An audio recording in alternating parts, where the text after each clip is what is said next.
우리 함께 기도하겠습니다. 하나님 아버지, 주말을 맞이한 우리 성도들의 삶을 축복합니다. 하나님 안에 안식하는 오늘 하루가 되게 도와주시고 특별히 영적으로 부유한 삶을 살아가는 이 하루 되게 하옵소서. 예수님의 이름으로 기도드립니다. 아멘. 우리 찬송가 459장 누가 주를 따라 찬양하시겠습니다.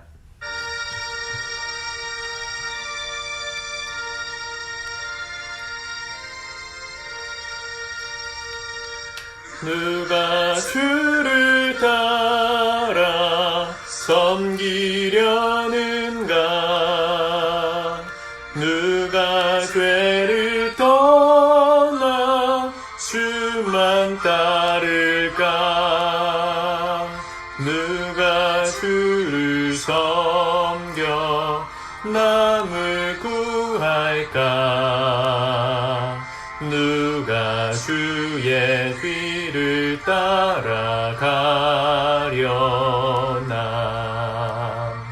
부르심을 받아 주의 은혜로 주를 따라가네. 주만 따르네. 세상 영광 위해 따름 아니요. 크신 사랑 인해 주만 따르고 주가 내려주신 은혜 힘입어 주의 뒤를 따라 힘써 일하네. 부르심을 받아 주의 은혜로 주를 따라가네. 주만 따르네.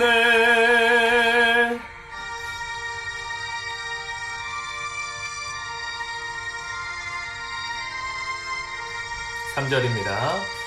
환난 핍박 많고 원수 강하나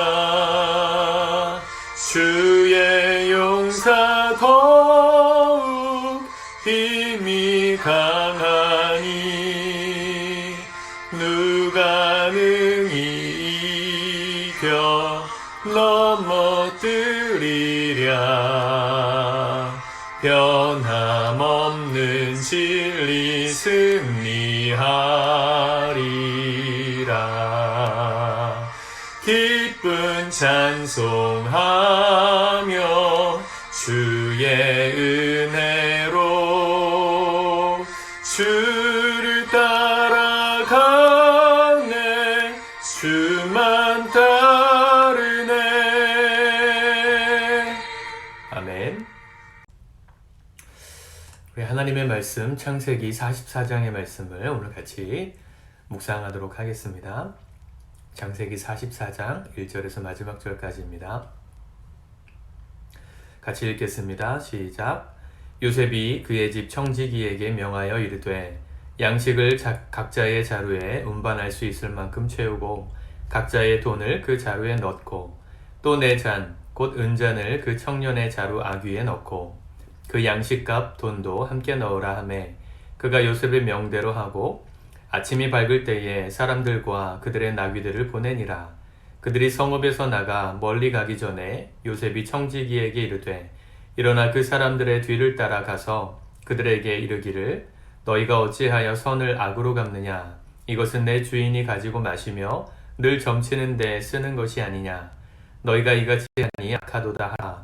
청지기가 그들에게 따라가서 그대로 말하니 그들이 그에게 말하되 내 주여 어찌 이렇게 말씀하시나이까? 당신의 종들이 이런 일을 결단코 아니하나이다. 우리 자루에 있던 돈도 우리가 가나안 땅에서부터 당신에게로 가져왔거늘 우리가 어찌 당신의 주인의 집에서 은금을 도둑질하리이까? 당신의 종들 중 누구에게서 발견되든지 그는 죽을 것이요 우리는 내 주의 종들이 되리이다. 그가 이르되 그러면 너희의 말과 같이 하리라. 그것이 누구에게서든지 발견되면 그는 내게 종이 될 것이요 너희는 죄가 없으리라.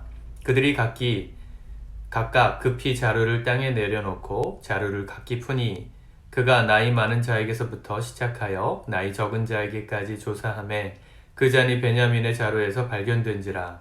그들이 옷을 찢고 각기 짐을 나귀에 싣고 성으로 돌아가니라. 유다와 그의 형제들이 요셉의 집에 이르니 요셉이 아직 그곳에 있는지라. 그의 앞에서 땅에 엎드리니 요셉이 그들에게 이르되 너희가 어찌하여 이런 일을 행하였느냐? 나 같은 사람이 점을 잘 치는 줄을 너희는 알지 못하였느냐? 유다가 말하되 우리가 내 주께 무슨 말 하오리까? 무슨 설명을 하오리까? 우리가 어떻게 우리의 정직함을 나타내리까? 하나님이 종들의 죄악을 찾아내셨으니 우리와 이 잔이 발견된 자가 다 내 주의 노예가 되겠나이다. 요셉이 이르되 내가 결코 그리하지 아니하리라. 잔이 그의 손에서 발견된 자만 내 종이 되고 너희는 평안히 너희 아버지께로 도로 올라갈 것이니라. 유다가 그에게 가까이 가서 이르되 내 주여 원하건대 당신의 종에게 내 주의 귀에 한 말씀을 아뢰게 하소서. 주의 종에게 노하지 마소서. 주는 바로와 같으심이니이다.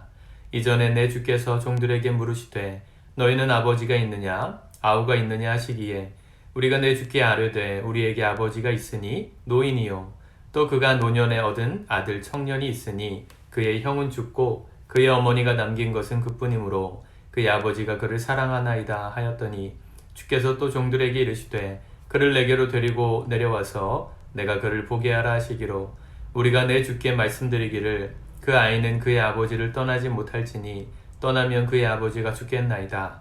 주께서 또 주의 종들에게 말씀하시되 너희 막내 아우가 너희와 함께 내려오지 아니하면 너희가 다시 내 얼굴을 보지 못하리라 하시기로 우리가 주의 종 우리 아버지에게로 도로 올라가서 내 주의 말씀을 그에게 아뢰었나이다. 그 후에 우리 아버지가 다시 가서 곡물을 조금 사오라 하시기로 우리가 이르되 우리가 내려갈 수 없나이다. 우리 막내 아우가 함께 가면 내려가려니와 막내 아우가 우리와 함께 가지 아니하면 그 사람의 얼굴을 볼 수 없음이니이다. 주의 종 우리 아버지가 우리에게 이르되 너희도 알거니와 내 아내가 내게 두 아들을 낳았으나 하나는 내게서 나갔으므로 내가 말하기를 틀림없이 찢겨 죽었다 하고 내가 지금까지 그를 보지 못하거늘 너희가 이 아이도 내게서 데려가려 하니 만일 제 해가 그의 몸에 미치면 나의 흰머리를 슬퍼하며 수월에 내려가게 하리라 하니 아버지의 생명과 아이의 생명이 서로 하나로 묶여 있거늘 이제 내가 주의 종 우리 아버지에게 돌아갈 때에 아이가 우리와 함께 가지 아니하면 아버지가 아이의 없음을 보고 죽으리니 이같이 되면 종들이 주의 종 우리 아버지가 흰머리로 슬퍼하며 스올로 내려가게 함이니이다.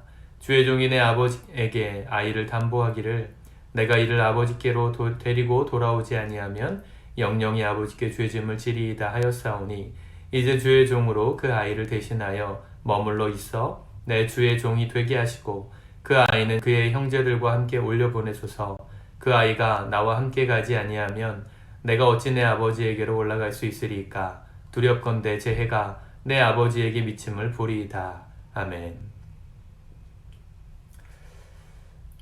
요셉이 집으로 돌아가는 형들의 자루에 청지기를 시켜서 종들을 시켜서 자루에다 돈을 넣고 자신의 은잔을 숨겨두라고 명령한 뒤에 쫓아가서 너희가 어떻게 이렇게 은혜를 악으로 갚느냐. 너희의 자루에 요셉이 점칠 때 쓰는 잔이 있다. 그런 어떻게 보면 술책이라고 그럴까요? 약간 트릭, 함정을 파놓고 요셉이 지금 형들을 다시 불러오는 장면이 기록되어져 있습니다.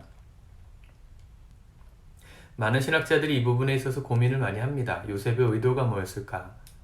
요셉이 형들을 골탕 먹이기 위함이었다. 자신이 당했던 그 어려움과 고난의 시간들을 되갚기 위함이다. 이렇게 말하시는 분들도 있습니다. 저도 개인적으로는 그런 의도가 아주 없다고는 보여지진 않습니다. 근데 훨씬 더 큰 의도는 뭐냐면 이 요셉은 아버지가 자신을 보러 오기를 바랬던 거예요. 그런데 자신이 요셉이라는 것을 드러내고 이와 같은 일을 하면 아마 아버지는 형들을 다 죽였을지도 모릅니다. 왜냐하면 형들이 요셉이 살아있다, 요셉이 애굽에서 총리가 되었다 얘기하지 않을 수 없잖아요. 그 얘기를 하는 순간 아마 요셉이 애굽에까지 팔려가게 되었던 그 자초지종을 형들이 말하지 않을 수 없었을 것이고 20년 넘게 속였던 그 아들들의 죄를 야곱이 그냥 보고만 있지는 않았을 겁니다. 요셉이 거기까지 생각했기 때문에 자신을 드러내지 않고 아버지까지 자신이 있는 애굽에 와서 안전할 수 있도록 지금 조처하고 있는 것이라고 저는 보여집니다. 재밌는 것은 그 상황이 벌어지고 나서 요셉에게 다시 돌아가서 그리고 그 요셉 앞에서 누가 얘기합니까? 유다가 얘기하죠.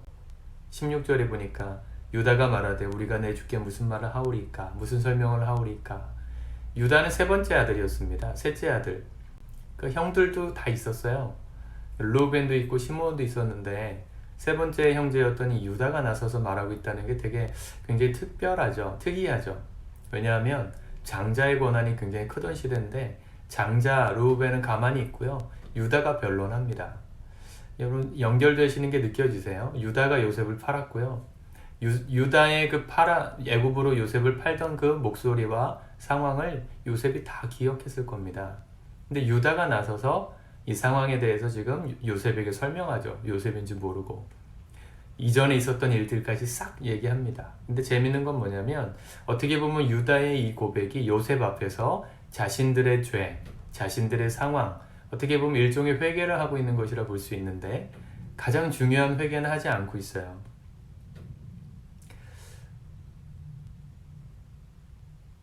20절에 보니까 또 그가 노년에 얻은 아들 청년이 있으니 그의 형은 죽고 그의 어머니가 남긴 것은 그뿐이므로 그의 아버지가 그를 사랑하나이다.